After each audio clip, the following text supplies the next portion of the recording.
Saint Francis Xavier हांचे विशीं वादग्रस्त निवेदना उपरांत सुभाष वेलिंगकार हांणी शेनवारा अटकपूर्व जामीन मेळोवपा खातीर अर्ज दाखल केल्लो। ह्या प्रकरणांत सोमारा सुनावणी जाली, मात ताचो जामीन अर्ज कोर्टान भायर आयलो। हाचे भायर वेलिंगकाराक पुलिसां मुखार हाजीर रावपाचे निर्देश न्यायालयान दिला।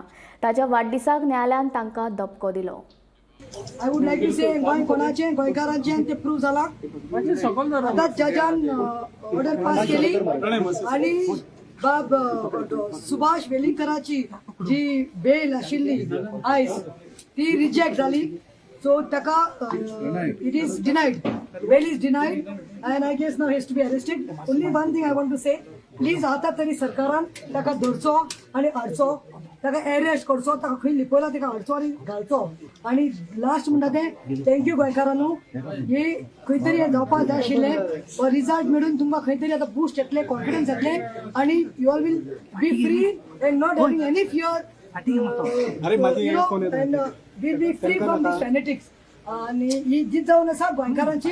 गोंयकार रस्त्यार आयलो, ट्रेलर आशिल्लो तो जालो। सेंट फ्रांसिसान ओदोडच्यान तुमकां सांगिल्लें पावस पडटा, जोगुलाक गळगळो मारून पावस पडटा, आतांय पावस पडटा। This was the signal and this is the best gift Velinkar Bab has got on his birthday today. This is the best gift that he could. Finally, the order has come. The learned judge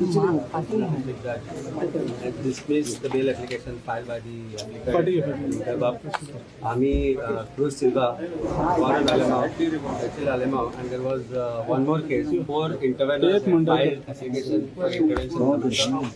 We had put up our case before the court, why he should be denied bail and why it is necessary for the state also argued why his custodial interrogation was necessary.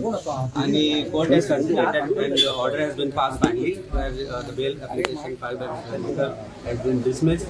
So it is now open for the police to get him arrested, and I think they should immediately take action in the matter and send teams to arrest.